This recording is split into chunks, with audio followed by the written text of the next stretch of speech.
All right, we are live. All right, Hotep and Huhuru, everyone. Peace and freedom. Welcome to the Sankofa University YouTube channel. This channel is dedicated to uplifting and empowering African people wherever they are in the world. I'm your host, Ama Ohema, and today I'll be sitting down with Brother Obafemi Kinsiedilele, also known as Brother Obafemi or Bro OB, from Pine Bluff, Arkansas. Brother Obafemi is an MC, community organizer, artist, and educator. He's the owner of 720 Sageware. The link is in the description for those who are interested. I highly recommend you check out his products, really good stuff. I plan on getting something after this live stream. He is also one third of the hip hop soul group MCE. And also, Brother Obafemi is the co founder of GSC Community Gardens. So, once again, I would like to thank you, Brother Obafemi, for coming on to the show. And today's topic, we're going to be discussing Pan-Africanism education for the 21st century. We're also going to be touching into music as well, considering that it is your background. And I do think that that is important, not only in education, but just nation building as a whole. So, thank you once again for coming on here. And yeah, thank you for that introduction. I appreciate it. Glad to yeah. be here. Mm-hmm. Awesome. Thank you. So I just want to dive in really quick. Well, the reason why I chose this topic is because like when it comes down to education for our people, I think that we are being miseducated in terms of like what does it mean to get an education specifically for us. Um, and also like recently in the news, you hear about the whitewashing of our history and our culture from critical race theory, which I'll be touching into a bit on the show. Trying to remove Black history from the school system and all that. So I do think that this topic is very important and urgent for our people to know about. And considering your background, I think that you're a good person to talk about this with. And also, just watching you on Facebook with your daughter, Ya, reading to her, I just find that adorable. It's just like how you're preparing your children like for nation building and educating. So yeah, that's why I wanted to bring you on the show, considering your experience and like what I've seen from you. Okay. Yeah. Um, uh, the education is a very critical aspect of just human life. Period.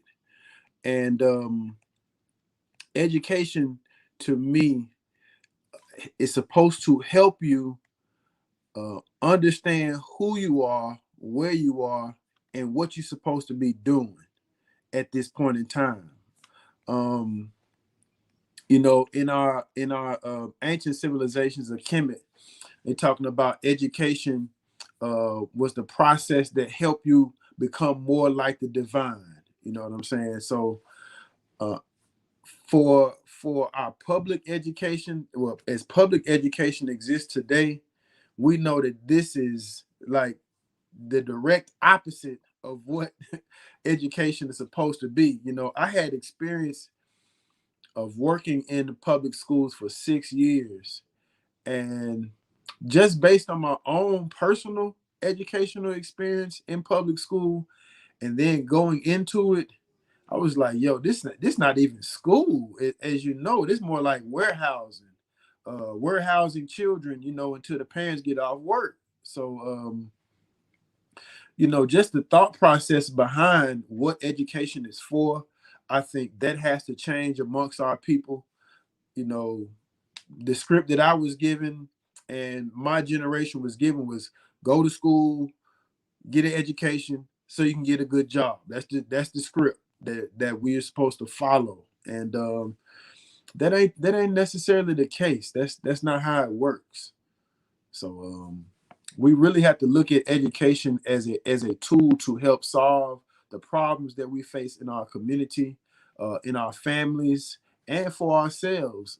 So that's, to me, those things should be involved in in the education process, along with how we socialize, the socialization process. So they go hand in hand. Right, absolutely. You said that, the script that we were given is go to school so you can get a good job. Nowhere in that description is like nation building, right? Nowhere at all. And a lot of us have been fed that. Even this generation, like my generation, I've been fed that, and that's the script that I've been following for a while now. Go to school so you can get a good job to support yourself and your family. But we're not thinking in the context of the group or people. We're not thinking in the context of, again, nation building, which is so problematic in terms of like, what are we going to school for? What's the purpose? Um, so you put it very well.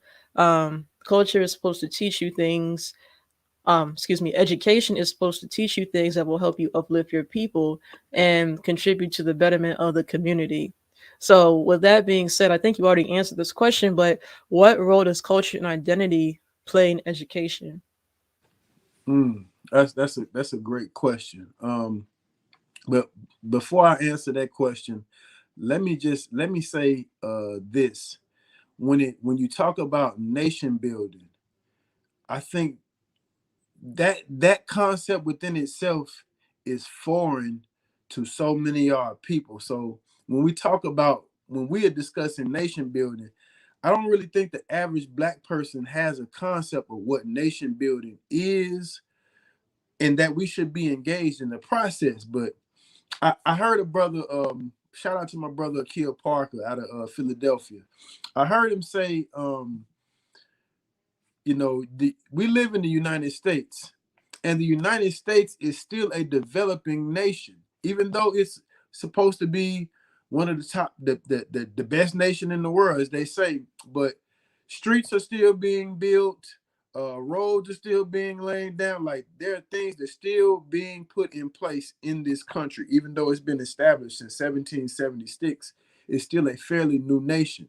So, with all that being said, what we do, our education is going to help build a nation.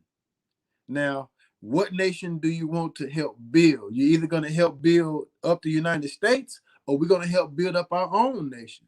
So it's almost by default, we're already involved in the nation building process. But what we continue to do without even knowing is build up the United States at our own detriment. And so when we say nation building, we got to be clear and precise. We're talking about nation building for African people.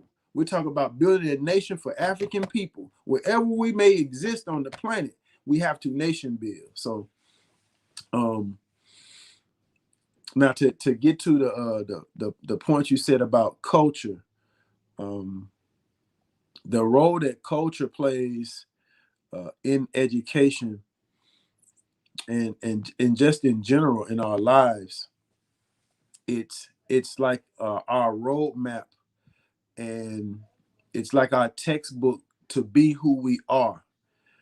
Culture helps to instruct and inform the who, what, when, where, why, and how we do what we do. It gives us a sense of purpose behind whatever we do.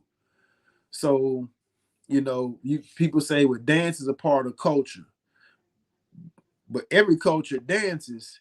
It's the reason why they dance that's the important part. The reason why we dress how we dress, that's the culture. Every culture got a way they dress, but the purpose and the meaning behind whatever is done in the culture, that's the part that we have to really and truly understand. When we greet one another, there's a reason why we greet the way we do, greet each other. So all of those things go into culture. The food, you know, we use food as a tool to heal one another. We can also use food as a weapon, because food is being weaponized, and that's part of a people's culture. That's a part of a people's thought process. So all of these things are involved in culture. The way that you educate your children is a part of culture as well. So those different aspects of culture are very critical when we think about the meaning. You talk to that you talk to most of us. You ask what's your culture, and they was like, man, I'm black. That our concept. And so what does that mean? You know what I'm saying? And people will say, well, being black, we're not a monolithic people. But I'm like, there's a silver lining that runs amongst black people, no matter where we are. There are things that we do in harmony. There are things that we do in common with one another. It may change a little bit, based on your location, but there are things that we do without even knowing that are going to be very similar, even though we speak a different language, the way we walk, our swagger, the whole, our essence of what we are. That's part of our culture. So Well said. Well said. In essence, culture dictates everything that we do, from the way that we speak, from the way that we look at each other as a people, from the way that we dress, what we eat, um, dancing, music, everything. Everything ties back into culture. And education is no different, because the purpose of an education is to facilitate the survival of a people, yes, and it's to nation building. As you said, when we talk about nation building, we gotta be specific. Are we striving to nation build for the United States of America, or are we striving to build our own? Because a lot of times we talk about education, typically we're not talking about in terms of nation building for us as a people. We're talking about building out the United States of America, or the how I put this, European power structure. So we got to be very specific and clear about the education that we are getting, and also what are we doing as a people, the culture. What culture are we lining up with? Unfortunately, for most of our people, it's the European culture. So they're thinking in a very Eurocentric way, which leads them to think in terms of nation building, I'm trying to build up America, which really, to be honest, doesn't really include you and me. right, To be like, we gotta keep 100 here. So yes, culture and identity play a huge role in education, in terms of who are you nation building for, and what are you teaching. So Ashe. true indeed. Another thing, you already answered the second question. What role or purpose of it does education serve specifically for us as a people? You already answered this, I believe. But the reason why I asked that question is because a lot of our people, we're going to school, we're getting all these degrees and accolades, but our condition seems to remain the same. For example, you have people going to school to become doctors and nurses, right? Pharmacists, right? But we still don't have our own hospitals, Right, right? We still don't have our own hospitals that we can go to. We still lack those, and we're still seeing Black people getting mistreated in the medical system. Like, you hear cases where Black women, like, they go into the hospital, like for to have a baby or something, and like the unfortunately some of these women don't come out the hospital. right, right, Unfortunately, Serena Williams, she almost died when she had her child. Like, she said, I think she said, like, had they ignored me any longer, or like a day later, like, I would have died, or something like that.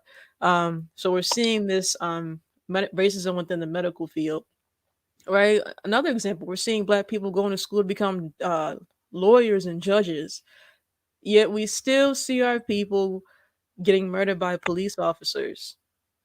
And right, that police officer either gets slapped on the wrist, or if they do get jail time, like, it's something small. Like, nothing really. We're still seeing this cycle. We're going to school, getting the degrees, getting the good jobs, but our condition is still remaining the same. Some people say it actually gotten worse. And this is not to downplay anybody going to school to study or to get a degree, but we really had to be purpose. We really had to have a purpose. And so, what are we doing? Um, what we're doing needs to tie back into nation building. So, given what I just said, like, what are your thoughts on that? At one point in time, it was almost like it was understood, if you were going to school to get a degree, then you were supposed to bring that information back to the community to help enhance the community.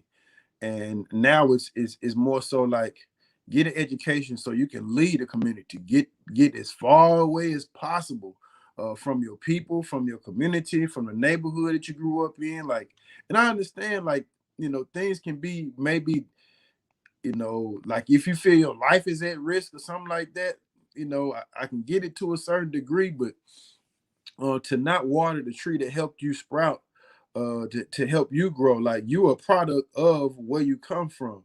And so to me, it's like you have to water that tree that helped nurture you.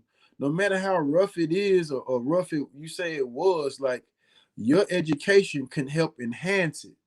So I think there should be a level of obligation for us if we are trying to attain a degree, or something. We want to learn something that needs some formal education, like if you want to be a brain surgeon, like you just can't you know do it on your own. Like you're gonna have to go to college. You're gonna have to get some degrees to do that. And I'm not saying you can come, you're gonna have to go back in the community and you can just show somebody in the house how to be one. But I'm saying just your presence alone allows others in the community to feel that they have a chance of becoming that too.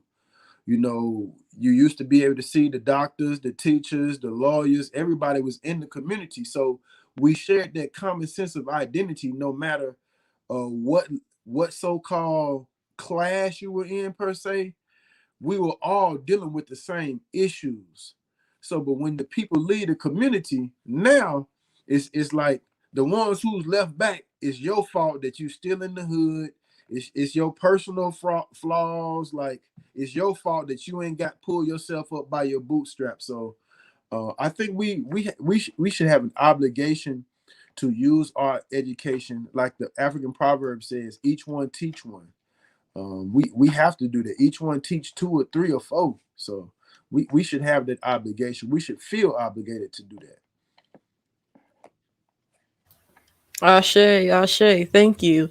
Yeah, so back in like the old days, or like we can say before integration, um, everybody lived amongst each other, right? The doctors, the lawyers, the professionals, so to speak. Everyone lived together in that one community. Um, and that provided not only let's say that role model to look up to, like, hey, this person overcame the odds and then they became whatever they wanted to be, I can do that too. But also it um how I put this, it strengthened the community as a whole. Not only did you empower yourself, but you're empowering your people, not only being that role model but providing those services to help your people. But I would say, like, after integration, we lost a huge sense of that obligation. Like, okay, I'm going to school to become a nurse so that way I can help my people, so that we don't have to go to anybody else. I'm going to school to become a lawyer, so that way if my brother or sister gets locked up in jail wrongly, I can go help them out.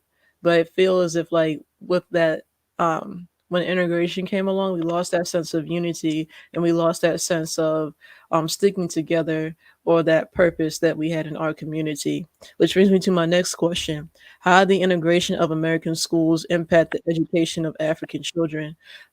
Because Brown versus Board of Ed, that was the ooh, that was the court case that desegregated American schools. So now black children can now go to school with white children. Everybody can go to school together. But when I look at it, a lot of success that we had as a community we did before integration, right? All the black inventors that we had, all the black scientists that we had, that came out of the black mind, right? That came out of us being together, sticking together, not going to school with other people, right? And I feel as if, like, after we integrated, we've seen a decrease or a decline in that black excellence. Not saying that we're not achieving or doing anything now, but I really notice how when we were segregated, when we stayed to ourselves, we thrived and did better. So I'm I'm bringing up the question again: how did the integration of American schools impact African children in terms of education? Um, I will say that uh, integration helped to disintegrate our community, and so I mean the effects of it. I hear people say, well, we got more people that have degrees than any other country. Uh, uh, we black people in America have more degrees than any other country in the world, and I'm like, yeah, and we still don't have, we don't have an infrastructure to operate from.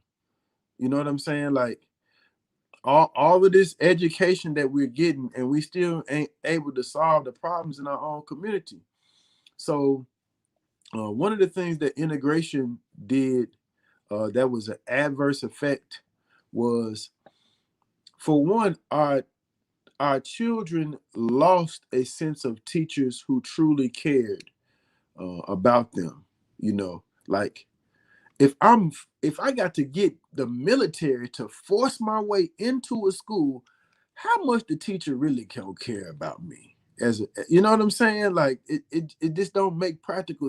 We're gonna I'm going to force these white folks who don't care about me to teach me. Like it's crazy, and to think that they was gonna truly care and invest their time and energy into giving us the attention that we may need, or whatever the case may be. Like it's crazy. Like being here in Arkansas, like I'm like 40 minutes from Little Rock. So um where my job is, it's like maybe 5 minutes from Central High School, where they, the whole Little Rock Nine stuff went on. And it's crazy, the elementary students and today, like they don't even a lot of them didn't even know nothing about the Little Rock Nine. Like it's a whole street named after Daisy Bates in Little Rock. And for years, I had to teach my students, and they live in Little Rock, and they never heard of the Little Rock Nine, or just don't understand the significance. And I look at it as like, okay, our people wanted to have access to facilities, classes, and resources that we didn't offer in our schools. I get it. But at the same time, what do we give up? How many black teachers went without a job because these schools closed down? How many principals lost their job? You understand what I'm saying? Like how many black people became unemployed because our schools closed down? How many black children dropped out of school because their parents didn't want them to integrate? You know what I'm saying? Like these statistics are things that we don't even take into account. We just looking at the pretty green grass on the other side and the shiny new building, and say, see, we done made it, we done came up. And I'm like, yo, you know, here in Arkansas right now, the schools is just as segregated as they were in the 1950s and 60s. So we got like maybe 3 or 4 school districts here in Pine Bluff, and no, we got 3 here, and all of them are 98 to 99% us. All of the white kids left these districts and went to a neighboring city, and that's where all the white kids go. So and black people still trying to run and leave here and go where the white folks go. And every time we do that, they leave. Like it's like it's almost by nature. Like people want to feel comfortable around each other. You know what I'm saying? So and we don't feel comfortable being around each other. We lower our standards around each other. You know what I'm saying? When we got situations to where with integration had us in the mindset that we had to prove that we were just as good as the white kids. You know what I'm saying? So that's where that whole, you got to work twice as hard. Why? Because we're competing in these classrooms with white people now. You know what I'm saying? But prior to integration, I don't know if our teachers were telling us when they went to school, you got to work twice as hard as the white people. Like, no, you're gonna do what you need to do in this classroom to excel. You know what I'm saying? But now you're in here with the your white counterparts, and now it's like, you got to outdo them. You got to work twice as hard to be accepted by them. I'm like, we don't need the acceptance. Let's build our own. Let's teach our own. Let's nurture our own. So that's where I'm at. We don't need their validation, basically. And Right. as you said, like And when we integrated into these schools, everybody was looking at with rose colored glasses. Oh, the green is greener on the other side, and all that jazz. But when you look at it, we took more L's or losses with integration um, than being segregated, right? How like the questions that you brought up very important because a lot of our people, well, not I wouldn't say all of us, but you had black people that weren't going for integration. And that's not talked about. All we hear about are the black people that they wanted to see us integrated with everybody else. We don't talk about the other side of the story where it's like, no, we need to stay segregated. This isn't a good idea to integrate us and them. We don't talk about that. How many black parents withdrew their kids from the school system or education system entirely because they didn't want their kids going to school with white people? How many black teachers lost their jobs? Right? That's something that we don't think about. Right. And um that lack of care because see back then black teachers before integration they generally care for their students, right? They want to see them thrive and do well, not only in school, but all aspects of life. Nowadays, it's like, okay, I got these kids in my classroom just to get a paycheck, Mm-hmm. right? That lack of care um, is present. Of course, you have black teachers still today that do care for their students and want to see them thrive, but even within the education system, as a black teacher, you still got to play by their rules, Right. right? You got to fight to get your history taught in the schools, right? But if I had my own school system, or if we were um, teaching our own kids, we won't have to worry about that. We can teach them whatever we want to teach them and what's needed. But when you're in their system, you got to play by their rules. We were fighting to be accepted by other groups of people, in this case, the Europeans, when they really don't care about us. And we keep struggling like to be amongst them and integrate into their schools. But as you said, every time we go into their neighborhoods or their schools, they leave, Right. right? I went to Randallstown High School, and at one point that school was all white. Like years ago, that school was white. Now when I went to school, it was predominantly black. Well, why is that? Because as soon as we came in, they moved out. White flight, so to speak. But yeah, Right. integration did like a huge damage to our people.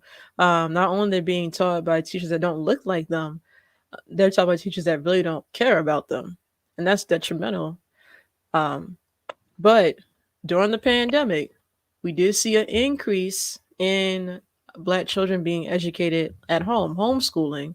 Not only due to COVID-19, but also the racism that's taking place within the school system. Talking about the whitewashing of our history, um, and just trying to remove race from the curriculum altogether. Right, this past Black History Month, I came across an article about a school in Indiana. I don't know if you heard about this, but there was a school in Indiana. They gave the parents the option to opt um, out their students out of Black History Month lessons, so the parents could take their kids out of the Black History Month lessons. This is during Black History Month, by the way. And then last year in Texas, they tried to propose a bill that would remove the history of the KKK and MLK, his speeches from the curriculum. So we're constantly seeing schools across the country trying to whitewash our history, trying to, I guess, cover up what America has done to us. And also we're seeing schools trying to ban or remove critical race theory, which when you look at it, it's not what's so critical about it. Like, why do we call it critical race theory and give it a fancy name? It's just actual history being taught the way it should be. But they want to make it all fancy. But it's really just history being taught the way that it should be taught, right? But what are your thoughts on this? On what's going on within the school system now and the increase in homeschooling amongst Black families? That's a good question. Um, I think that we're just seeing a continuance of the it's the same old game. It's new players with the same game that's being played. You know, this generation, or the current people who are in the school systems now, in their feelings. and they don't want to feel some type of way about the stuff that their parents and grandparents have perpetrated. They don't want to see a picture of they they don't want to see a picture of their grandma smiling at the black man being burned. You know what I'm saying? They don't want to find out that their great granddaddy was involved in the mob burning, and all this. They don't want to deal with that. Or it's like responsibility and accountability. You have a responsibility. In order to heal from something, you have to be honest with yourself.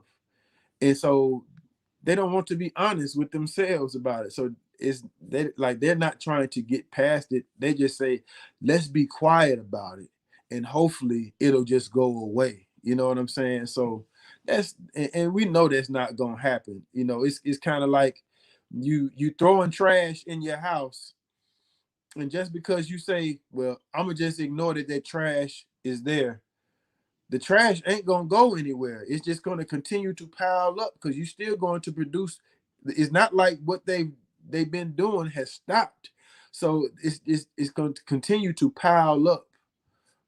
So I think that they just a little sensitive. Like they don't want the accurate history to be taught because our children would. If our children know what's really going on, they'll leave school. You know what I'm saying? Like that, like for real. Like they'll leave the school, or they're gonna tear it up, one of the two. Because they got the most energy. So you got to feed them lies. And that's why some of them don't want to pay attention in class no way, because they know they're being lied to. Like they know that they're getting accurate history, but they don't know what the history is. But they know the lies ain't it. So, but as far as like the upstream goes of homeschooling and homeschool co-ops, weekend schools, Saturday schools, I think it's just a sign of the times to me. In that nation building process, more and more of our people are understanding that public school as it exists today does not have our best interests at heart. I don't care how so-called good the school is. They don't have our best interests at heart. They're not focused on nation building. And I mean, so that by default is enough. Like the public school district is not trying to help build up a nation for black people. It's trying to perpetuate more of the same corporate slaves and incarcerated slaves. So that's what the system wants to continue to produce. So homeschooling is a way to help offset those things. Like I said, co-ops. It's a number of different things that parents and the community itself can do. I don't think it's not all up to the parent to control the education of a child, because what the child learns ain't just coming from the parents. It's from the community. It's from the neighborhood. It's from the, you know what I'm saying? Like it's from the city they live in. It's from the state they live. Like it's a communal thing.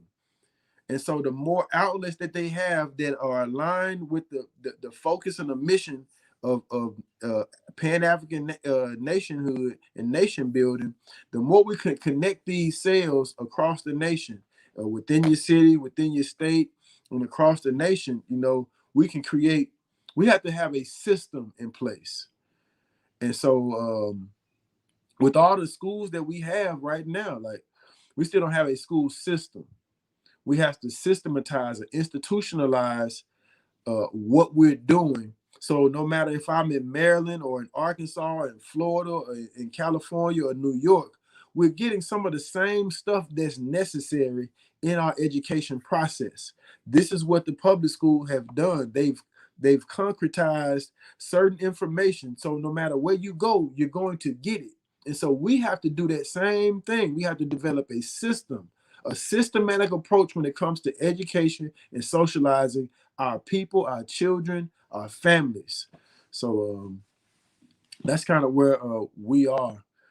I think it's going to definitely increase the numbers of homeschoolers and homeschool co-ops, weekend schools, African-centered schools is going to continue to increase, as we keep going. So, Ashe, Ashe.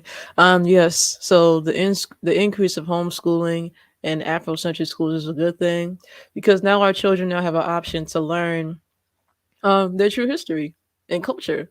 And parents, they now have an option as well. They want their kid, the ones that are aware, they want to get their kids give their kids a decent education. And as you said, we had to create a system in place so that way, if I, um, if there are parents that want to have their children learn about African history and culture, in Maryland, they should be able to go to Arkansas and get something similar, that similar education, in place. So we are seeing an increase in homeschooling, which is a good thing. Now we have to put it into a system so that way, no matter where Black children are in the country, um, they are getting the same education that every other Black child is getting throughout the country. And the reason why I asked you that question, Brother Obafemi, is because you may have some parents that they may be on the fence with the homeschooling thing or send their kid to an Afrocentric school. You know, they may say or ask, well, why do I want to send my child to a school that's exclusively Black? You know, why can't my child learn with everybody else? Why can't my child, with the other kids, like the white kids and the Asian kids and the Hispanic kids? Children from different cultural backgrounds because it's supposed to help them in the long run, learning about different cultures. I want my kids to be around diverse people. So for the people that have like those thoughts or like those comments, like what would you say?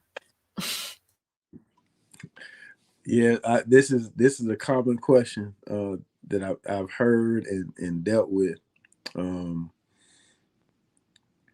I think for the most part, we have to have a strong foundation to stand on.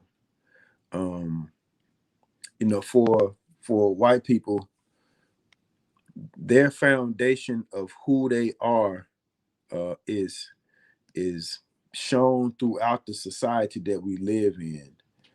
So it's like they can walk with a certain level of confidence in this world. Even some of them don't. But you know, I heard a stat like for international airports around the world, all pilots have to learn English. You know, that's very powerful. So to know that you are connected to, if your heritage is English or British, like your language has to be spoken all around the world for pilots. Like that's a certain level of confidence. You pass by and something like sometimes they get offended when they hear people speak another language around them. They're like, oh, you better speak English, get out of here speaking Spanish, or this. Like some of them get offended because they don't want to, they don't want to hear anybody else's stuff. um but I think that for us to have a strong foundation when we live in a country that's anti-African, and so it would behoove us to have an African-centered education to help build a strong foundation for us. See, we don't have the problem with dealing with no other races. We never have. Any other race can come into our community and set up businesses, shops, stores. We don't run them out. We don't do none of that. But see, we can't go to nobody else's community and do that. So it ain't us that have the problem. We don't have no problem with dealing with any other groups. You know what I'm saying? That's not our problem. It's the other groups who have a problem dealing with us. They can't deal with us justly. You know what I'm saying? So we need to be able to stand firm and strong on who, what, and what we are. And we can't get that in a multicultural setting. We're not going to get that in a predominantly white setting. We got to get that in an African-centered setting. That's going to give us the footing so we can stand strong. If the nation is a chair and each group is a leg, if we not strong in who we are, then the nation can't stand. So we got to be strong in who we are in order to be able to do business effectively with other countries, with other nations, and deal with other people in an informed manner. Because these other people just getting over on us with, the ones at the gas station in the corner stores, they beating us out our change. They sell us bad food and all kind of stuff. Like they get on us, go over on us every day. The Asians get over on us, you know what I'm saying? Because we don't have a common code of conduct of how to deal with these people effectively. And that should be taught in our education system. You know what I'm saying? Like, this is politics. So our politics is, we love everybody. That's our politics right now. We love everybody, so everybody gets over on us. Our education is supposed to help correct that. And we can't get that when everybody's in our education system with us. We gotta make that exclusive for us. So that's my take on that. Absolutely. We gotta have an education that is exclusively tailored to us, right? African history, African culture, everything that facilitates our development as a people and as a race. We have to make sure that there's an education in place to facilitate all that. We can't Yes. get that if we in the classroom with the Asian kid and the Mexican kid and the Arab kid and the East Indian and all these other groups of people. Because well now you gotta tailor it to everybody, and that's one of the I guess um consequences of multiculturalism. You can't focus on you because you got to worry about everybody else, and that's our problem as a people. We want to be involved in everybody else, right? We want to include everybody, but that's not getting us anywhere as we're seeing. Like as you said, our problem isn't with other groups because, like as we said, we let them into our neighborhoods and in our schools. We allow them to take our money nowadays at the gas station, especially at the gas station now, because golly, but right, we try, but we allow these other groups of people to take advantage of us because we're so nice and friendly, But we can't do that in their neighborhoods, right? We embrace this idea of multiculturalism, yet no one else has adopted that, right? Other people preach to us about being multicultural and being very diverse in our education, what we teach, but they're not doing that. You'll see other people practicing that. So we need an education that's exclusively for us, and how to deal with not only our people, but how to deal with other people that we may come across. Um, so that's why I brought up that question. Because again, you're going to have people saying, well, I want my kid to be taught with other kids here, give them a sense of, diversity and learning from different cultural backgrounds. Well, when all the kids go together, the white kids go to school together in a predominantly white school, which think they teaching? They're not teaching about you. These are some Right. nonsense. Um, right? And we They the try most diverse people out here. So, yeah, when I hear people say that, like, I want diversity, like, who more diverse than black people? Like, you know, we the most diverse people on the planet. exactly. Um, you know, we are diverse, not only in America but around the world. So if you want diversity, get it amongst your own people. Why you gotta go all the way out somewhere with people that don't even look like you? And that can feed into the inferiority complex as well that we have, that oh well, unless my kid is surrounded by other kids that don't look like them, they're better off versus being amongst their own. Right. Um, yeah, that black inferiority complex runs deep, even in the context of education. I want my child to go to a predominantly white school or a predominantly white college versus sending them to an HBCU. Um, why? Right? A lot of our educators and a lot of the black excellence that we see comes from the HBCUs. I don't think HBCUs get enough credit, or as they should, because of like they were places where our people could go to when they weren't allowed into these white universities. This is where black excellence was born, so to speak, like Tuskegee University, right, with Booker T. Washington, and all these other great scholars and historians that we have on the Tuskegee Airmen, right? We did all this without being integrated with other people, in this case, Europeans. So we really had to, um, think about it, like what does it mean to be educated? What does it mean to be educated amongst your own people? And what are we teaching? Which brings me to my next question: like, what does an Afrocentric curriculum look like, or should look like, for parents? Like, they may want to homeschool their children, but like, where do I start? Yeah, that's a great question. That's another one that I hear a lot, and I would say just start where you are. A lot of times, there's I guess there's a notion that for some people think that you hear African centered education and they finna be running around with a bone in their nose and half naked in the classroom or something, and they gonna beat drums all day, and this is African centered education, and I'm like, you know, they're different models of African centered education.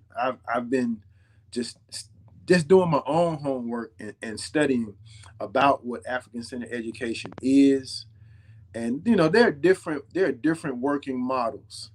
So based on where you are as a parent, if you are knowledgeable, then excuse me. One of the critical things is, if you've been studying African history and culture for a number of years, finding a way to transfer what you know to your child in a palatable way to where they can digest it. That's what you have to do. All right. So if you're studying stuff about you studying the works of John Henry Clark or Dr. Ben, John Jackson, John G. Jackson, or Diop. If you are studying these scholars' work, you have to find ways to turn that information into something that a child can understand. And a lot of our children are hands-on learners. So, there can be models to where, some people try to recreate public school in their home. So it's like the lecture model. A teacher stand up, they do most of the talking, the student listen, they take notes, yada yada yada. You know, there are other models that where people it's kind of like world schooling, like it's like hands-on experience. So you're going to museums, you're going to cultural events, you're listening to podcasts like audio books. You're not doing too much writing per se. Some homeschooling don't test. You know what I'm saying? So there's so many different models of what you can do as far as homeschooling. But what it boils down to is looking at your child's strengths and weaknesses and understanding who your child is and what they uh those interests are in that child, and kind of aligning your homeschooling program or African centered education based on the interests of the children. There's some things across the board that our children are going to need. We know they need to be literate, read, write, vocabulary. That's across the board. They need to know math. They need to master some basic math skills. That's across the board. Now, outside of that, there are many other things that you can bring in, far as health and nutrition, fitness, defense and protection, martial arts, to computer programming, engineering, coding, you name it, agriculture. It's so many different things. It's just, to me, looking at your child and learning your child. In the education process, and when we put the education in the hands of the public school, a lot of the parents take their hands off, and it's almost like we don't really know our children strengths and what are they really gifted in. You know what I'm saying? Because the school is doing the education process. We just, did you get good grades? Okay, that's, long as you got good grades, what I'm saying. I don't really know. I don't know what you're learning, but did you pass? Okay, good. You go to the next grade. You know what I'm saying? And just for my household, I'm speaking from my own experience. Us taking and pulling our child out of the public school system gave us a chance to really identify and see his strengths, his weaknesses, hone in on his interests, what his interests are, to cater what we do in our homeschooling experience to, of course, his basics, what he needs, but also to expound on those things he already is interested in. So he likes music. So we paired him up with a professor from the HBCU that's here, was giving him personal lessons. Like, we had a trained artist that was working in the public school. He was getting lessons from directly from the artist. We he takes taekwondo here, so that's part of the process.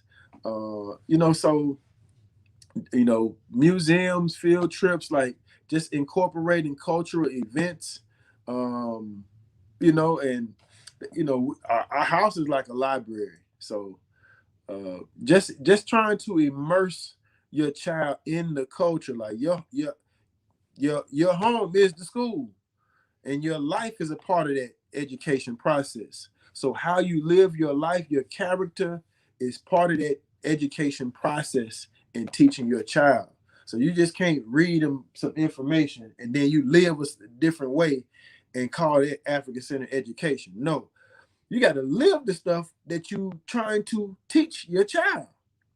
And that's, to me, that's where center is. Centering your character around the values and principles of what being African is. That's African-centered education. So Well said. And like as you were talking, I noticed how like um you mentioned how your kid or your child, like you have like different people come in, like the music teacher and incorporating like taekwondo lessons. And I'm just thinking here, like that's one of the benefits of homeschooling our kids. Like you have a control and you can be creative with the curriculum. Like if I want my child to learn about African drumming, I can do that, right? Whether I teach them or whether I hire a professional to come in, or if I want my child to learn gardening or agriculture, um, like so that way they can know how to grow food. I can teach them or do a field trip or something. Like there's so many ways to educate our children in terms of homeschooling, and that's why I like you can be very creative. Of course, our children need to learn like the basics, like math, um, um, reading, arithmetic, language, things like that.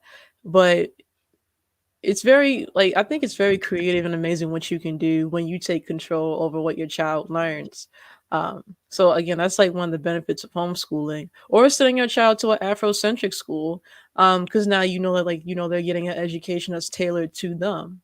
And another thing is that right, when you're homeschooling or sending your child to an Afrocentric school, there's a sense of care and community, and you can be more actively involved in what your child is learning versus like what you said. Once we send them on the school bus to go to the public school, hands off, right?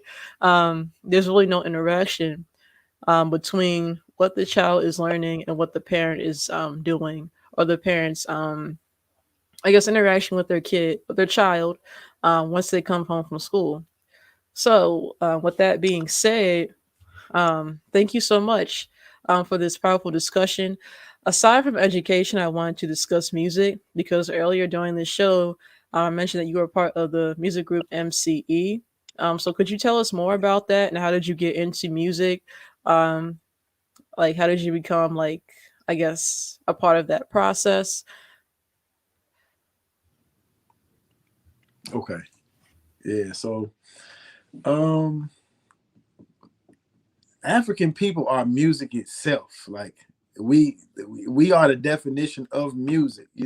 So to me, it was just kind of natural. Like, you know, I was born in '79, so the first official hip hop song came on the radio that kind of went nationwide in '79. Rappers Delight. Um, so it's I've kind of grown, and being here in Arkansas, like I heard rap on the radio in like 86, 86, 87. But prior to that, you know, I'm hearing Earth, Wind, and Fire, and James Brown, Al Green, and stuff. Gospel like I just hearing so much music, and I call most of our music is soul music. So when in my description, I describe my group as we are a hip hop soul group because our music comes from the soul, and when we're putting our true essence of who we are in our music, I call it soul music. Whether that's reggae, whether that's R&B, whether that's hip hop, whether it's jazz, that's all soul music to me. Um, so that's how I define what soul music is. So, um, how did I get started? Um, my first little group I was in I was probably about 7 or 8. And I was real shy, so I didn't want to do no rapping. So I was like, I'm gonna do the beatboxing. So that's kind of where I started. I wanted to play the drums, but I was in sports, so I didn't really get a chance to play. But now I got access. I'm playing the djembes and learning the djembe drum now. So, but that's kind of how I got started, and that kind of progressed. I started writing rhymes, and when I turned 17, I went to the army, and I was away from home first time, and something I had my music, my tapes, and so I just started writing rhymes. I came home in 2000, no, 1999. Came home, and about 2000 is when I started back writing rhymes, and I end up joining. I've joined a couple different groups over the years, so I've been recording music since about 2000. So I've been involved in this for over 20 years now, as an artist, recording artist. So MCE, we became a group about 2008. Like I said, I was I started producing, so I made beats for about 15 years, and that's how I met one of the brothers in my group, Sid Adams. Shout out to him, and the brother that does the singing in our group. They're like brother-in-laws. So, but I had known him since I was a child. He used to be in like a R&B group locally here back in the '90s. So he was kind of like in the Jodeci mode. That's kind of what he was doing. And so, but we all kind of connected based on just knowledge itself. Like that's what tied us together. Like, and we wanted to incorporate that in the music that we were doing. I'm just like, yo, our people need some food to eat, and they're not getting it from the mainstream stuff. Like, yo, let's just put some of our time and attention to creating music that really speaks to who we truly are and what we truly about. So the more I've learned, the more I've put into my music and my artistry. So that's kind of MCE as a nutshell, how we got started, and what we've been doing. Like I said, we dropped our first project about in 2009. So we've been putting out work since then. So Wonderful. Well, I definitely have to listen to your music sometime, and I do support. I'll encourage everybody to check out your music and what you guys have been producing, what you guys been up to. Um, but the reason why I wanted to discuss music because this happened. This came to me last night. Last night I was listening to X Clan, like from like mhm. the 80s and like the 90s. Yeah. And I'm sitting here listening to the lyrics, and I'm like, this type of music is about black consciousness, black empowerment, raising the vibrations, so to speak. And there's other music genres or music artists back then that did the same thing, like Sister Soldier, um, And also, I've listened to SWV, Sisters with Voices. Their music, it wasn't so much as like black conscious raising, but like the messages that it would send were very positive. Um, and I'm sitting here thinking, how did we go from this to what we hear today in the mainstream? Like mainstream rap music centers around black people killing each other, drug use, calling degrading black women, calling them the B word, and all these negative things, sexualizing black women. Nothing really positive or produce it, or nothing really positive or productive. So my question to you, brother Obafemi, is how did we get from black consciousness in terms of music to what we're seeing today and what we're hearing today? Could you walk us through that? Yeah, yeah, yes, indeed. I really think that if there's a that I'm gonna use a phrase by the good brother speech from Arrested Development. He calls it the nigger factory. So you know, there's been a marketing campaign to advertise black people and using some common stereotypes, for the past couple hundred years, and these stereotypes play out today. So um, the music that's degrading amongst us it's been around for some time. It just wasn't. Well, I'll say this: in the 80s and 90s, there was a little more balance as far as what was heard mainstream. So for every NWA and Two Live Crew, you had an X Clan, you had a Public Enemy. You understand what I'm saying? So, and they were visible. You heard them. This was popular. You know what I'm saying? So you got a chance to see the diversity in our artistry in the mainstream. And the government has done studies, during the civil rights movement and the Black Power movement to see what was helping to fuel the fight.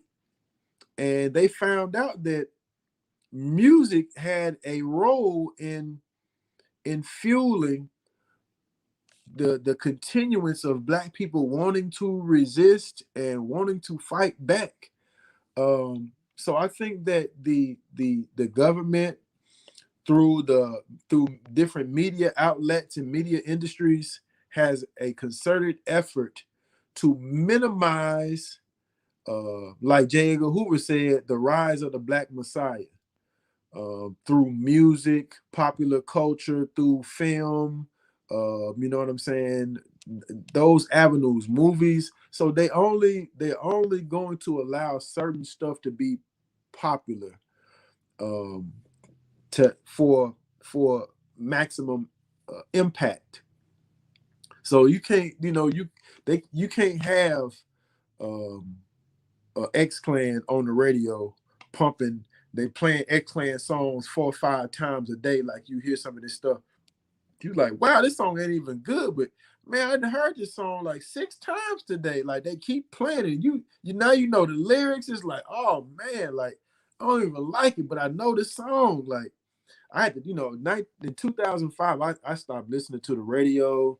I turned the TV off to help in my reprogramming process. I had to deprogram myself from the radio, from the television. I cut the cable off, everything. I just totally unplugged from those media outlets, because I was very frustrated with what I was seeing and what I was hearing.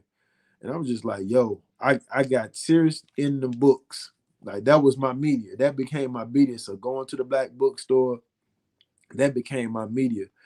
Um, I think that the media there's a definite effort to minimize anything that's going to help raise the consciousness of black people to do something. You know what I'm saying? So you might, they'll let Kendrick Lamar say a few things here and there. They'll let J. Cole, skate around and say a few things here and there. But that is not enough to deal with the 24/7 onslaught of, misogyny, drug use, killing, murdering your own people, the degrading of our women. It them couple grains in the salt ain't going it don't match up to that. We get flooded, day in and day out with the same. It's the same thing that's running. It don't matter what city they from. It don't matter what state they from. It's the same message.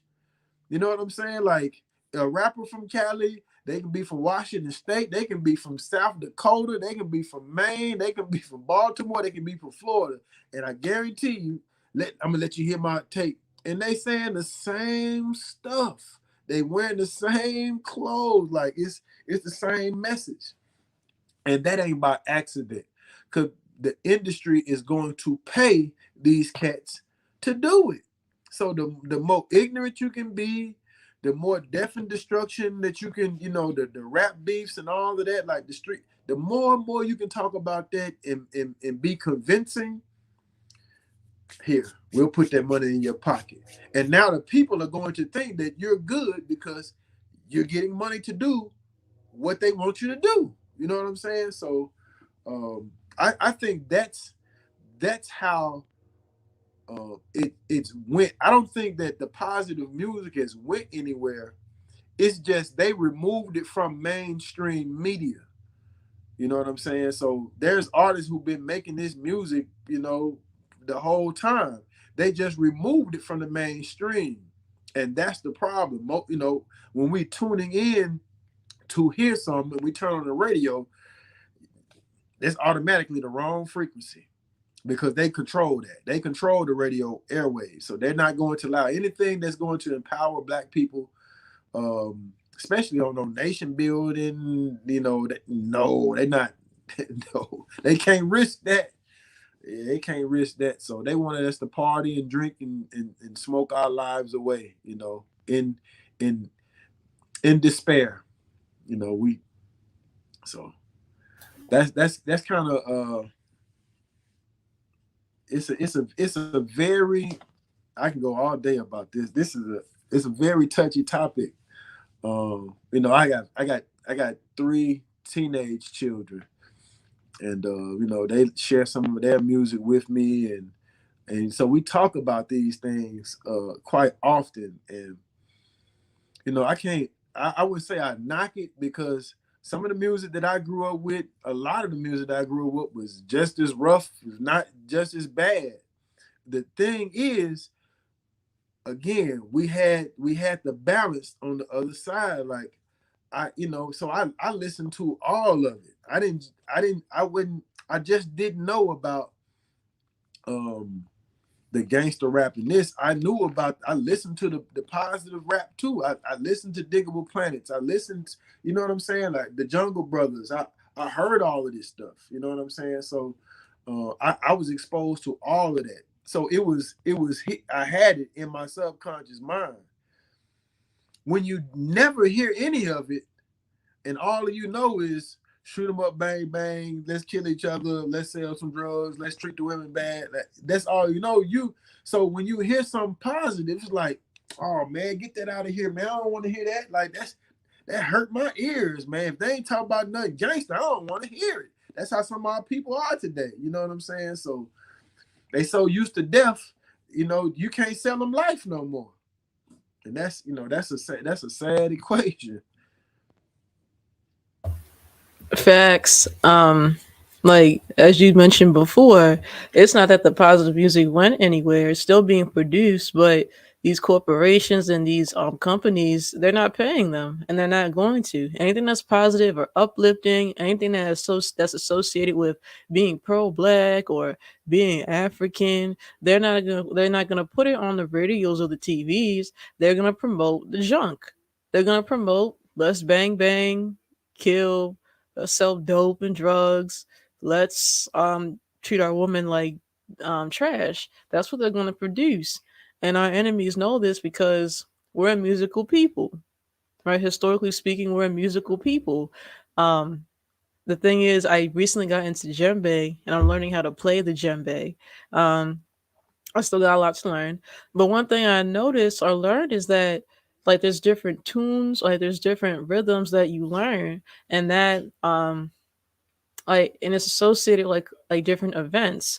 Like I recently learned cuckoo, and that is a song played in West Africa. It's a harvest song, right? Like there's different frequencies and songs and rhythms that serve a particular purpose, and also it prepares the people for like a certain event, like how you play the djembe. Like there are certain rhythms that get the people thinking a certain way, like a war rhythm. Like we gotta get prepared for war. We gotta get ready to fight. Well, our enemies knew this, which is why when we got on the plantation, they took our drums away. They took our They took our traditional music away, and then when we get back into conscious raising, when we sing songs that uplift our people, they shut it down and they promote the garbage and the nonsense. So music plays an important role, and we have to be careful not only what we're listening to, but also what our children are listening to, um, because what they could be listening to can send off some negative vibrations, and it can also impact like not only their self image or like how they view each other, but also their psyche. If I'm listening to music that talks about disrespecting other people, my own people, well, I'm going to carry that into my daily day life. Not unless I hear something positive or like something that's uplifting to counteract that. So with that being said, Brother Obafemi, before we close out, how do we regain control of our music? How do we take back our music? Because when you think about it, I feel as if like with the industries and the companies nowadays, we don't even control our music really. Correct me if I'm wrong, but how do we regain control of our music? Oh, okay. Brother Obafemi just left the room. Let me just see what happened here. Give me one quick second. Oh, here he is. Okay, you're back. Can you hear me? Yes, I can hear you. You're back. All right. Well, Brother Obafemi's back. So, how do we regain control of our music? That was the question. Um, I I can't see you. But like your whole, I think your question was, how do we change the course of where our music is going? Is that what you asked? Yes. Okay. Wow. This is. I think that artists have a responsibility. Um, what was his name? The great poet and author Amiri Baraka, um, from the Black Arts Movement in the late '60s and '70s, said that the artist's responsibility is to raise the consciousness of the people. Um, and so I think that there these questions get asked to artists like, do you feel that you are responsible? And some people say, well, I don't make my music for children, but I'm like, man, these children hear your music though. Like, stop playing. Like, I think that we have to take an approach that uses our music in educational models. Like, we have to center the music around education. Um, and I'm saying that the more artists can reach the children at a young age with the empowering messages is going to have a more lasting effect. Two, I think that it's going to be hard, but people have to turn the radio off. Honestly, um, there's so many different ways to get access to music today. So I honestly would say, if you know better, we have to do better.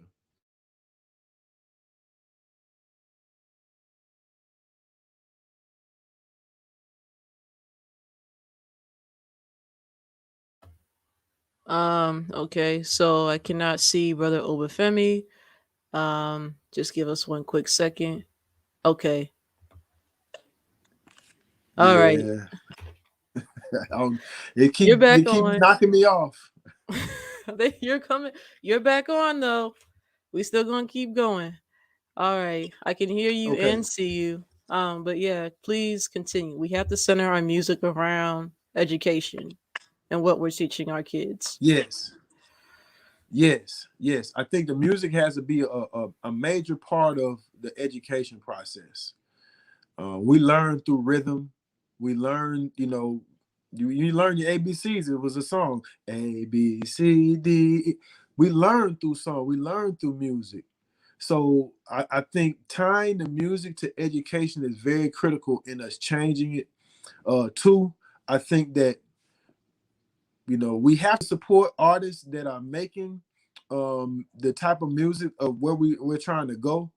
Like I said, when we know better, we got to do better. So we do better by starving those artists who don't care. Like, if the industry is paying them to kill us, basically, psychologically, mentally, that's what they're being paid to do, and they'll tell you like, well, I don't make my music for the kid. I don't feel responsible. I'm just trying to get the bag. They gonna tell you, like, I don't care about none of that. Whatever I gotta do to get this bag, I'm gonna do it. Whatever these white folks tell me to do, I'm gonna do it. So, and I don't feel like I got no blood on my hands. So if your son go out and rob somebody and he was listening to my song while he was getting high, like, I ain't got no responsibility to it. Folks will say, well, it ain't his responsibility. I'm like, but there is a direct influence, because we don't just wake up at 17 and 18 and just start hearing it. We see when your parents is listening to it, you tune in. And when you see your parents bobbing their head to it and they jamming to it, so you think this is good music because the people around you enjoy it. That's typically what children do. You know what I'm saying? So um, we have to stop supporting the ones who don't care nothing about the people. Three, I think that we have to. This is very difficult at this point for us to do, but we are going to have to develop a code of conduct and develop a code enforcement in our community for our people. Code of conduct and code enforcement. Anything goes in our community.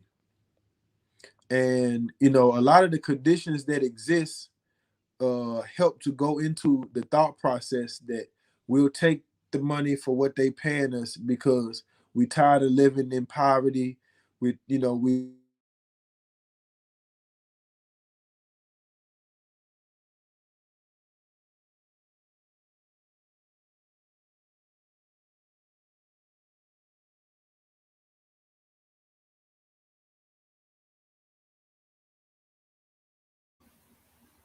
All right, you guys. Brother Obafemi should be back momentarily. As you can see, we got some technical difficulties. Sorry about that. But I hope you guys are all enjoying the show. If you do like the show, please like and subscribe. As Brother Obafemi says, develop a code of conduct and code enforcement. And here we are. Um, Definitely, absolutely, because anything can run in our communities, anything, any idea, any ideology, anything can just run rampant in our communities unless we have a code of conduct and some type of accountability, right? All right, you're back on. Yes, can you hear me? Yes, I can hear you. I was just telling the people like Okay. we need to have a code of conduct and a code enforcer, like you said, because then that goes the accountability. You can't just come into our communities with nonsense and then get away with it. There has to be a code of conduct. If you're promoting nonsense that is destroying our people, we can't have that. right? Anything that goes against our traditional culture and our ways of life, our way of doing things, we can't have that running rampant in our communities. And the same thing goes for music. We can't have music that's degrading our people running rampant.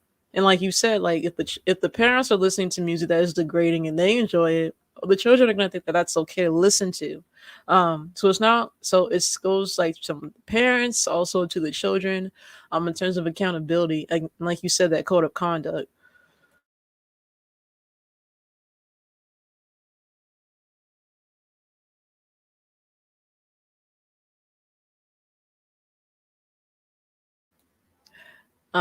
Do you have anything else like you want to add to that? Um, yeah, I don't know what's going on. Is this? Yeah, they must know I'm on because this typically happens on pretty much every interview that I'm on. Like for real. Really? Oh wow. Yeah, Okay. yeah. So um, I'll just say that we have momentum as far as Pan Africanism is going and nation building is going.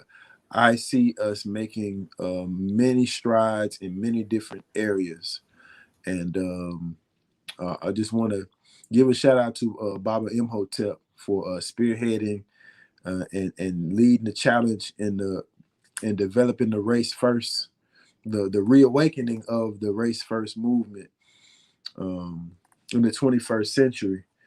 And so the race first rallies is a move in that direction of helping organize us uh, in local areas, in state levels, and to organize us nationwide and beyond the borders of the United States. So organization is very key in us changing the current condition of our people. We have to get better organized, and we organize around our talents, strengths, and interests. Um, we also can look at, like Dr. Wilson gave us the 9 areas of people activity. We can organize around those 9 areas of people activity. If you work in those fields, if your interest is in those fields, you need to work with other people who are in those fields, and these fields are interrelated, and that's how we organize. We have to use what our ancestors, what our scholars, what our teachers have already used. We can't say that it don't work if we ain't putting it to use. So we got a book for everything that we want to know. It's out there. The information is out here. Right now is action, putting in the action, the direct action to make those plans and thought processes happen. So we got a lot of talkers, but we need some walkers. We need some doers right now. So we need some ants to carry out the mission. So that's where we at. Ashe, Ashe. Again, thank you, Brother Obafemi, for coming on to the show. I really appreciated this dialogue and this discussion. For those who are listening, I hope you guys enjoyed this. If you like it, this content, please like, comment, and subscribe. Turn on your notifications for more episodes. But before we close out, Brother Obafemi, what books do you recommend for those who are listening? Um, like any books that you recommend for those who may be starting in their consciousness journey or re-Africanization? Because it's always good to recommend, like, things that our people can look into later on. So what books do you recommend? Um, this is one that I recommend. This book should be in every Black household.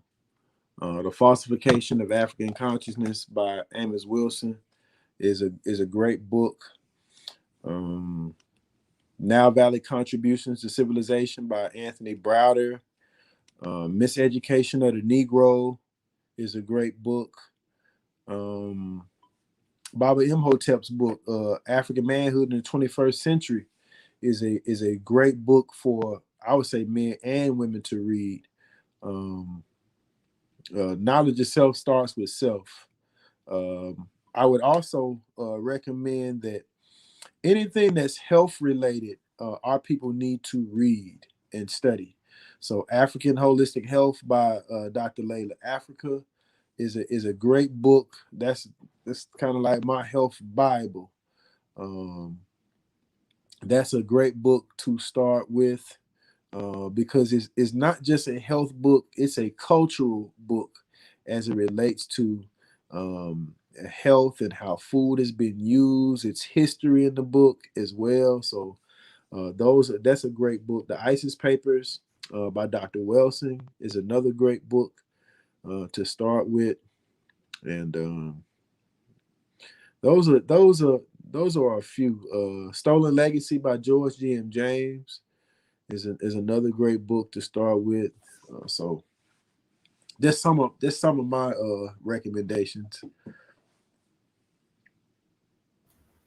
All right, thank you, Brother Obafemi. I definitely had to add Dr. Amos's book to my list. I currently have his book, the developmental psychology of the Black child.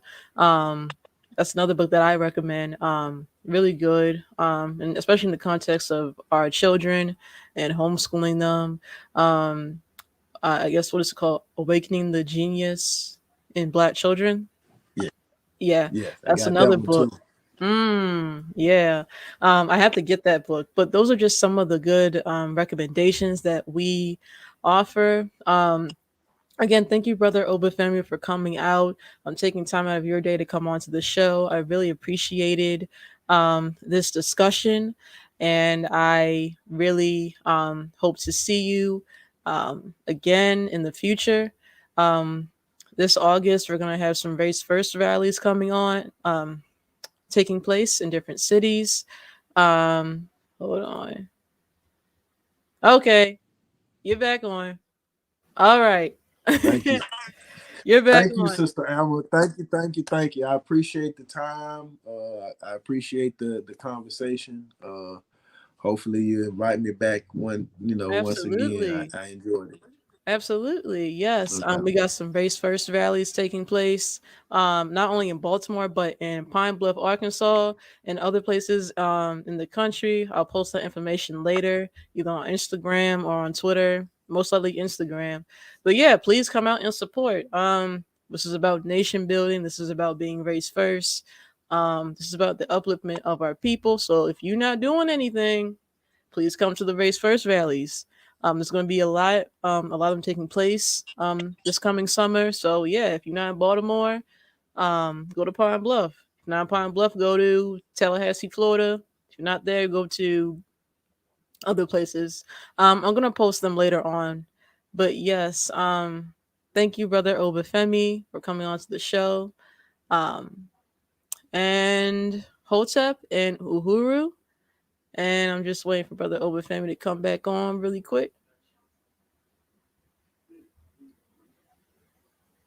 Oh, um, just thank you guys for tuning into the first live stream. Um, just thank you for your support. Again, if you like this content, please like, comment, and subscribe. Um, and that's basically all I have to say. If Brother Obafemi is coming back, I'm not sure. But again, please support his business, 720 Sageware. If you haven't um, looked at it, it's in the YouTube description. And yeah, I think that's it. Hotep and Uhuru, peace and Ashe. This is Sankofa University signing off, and thank you.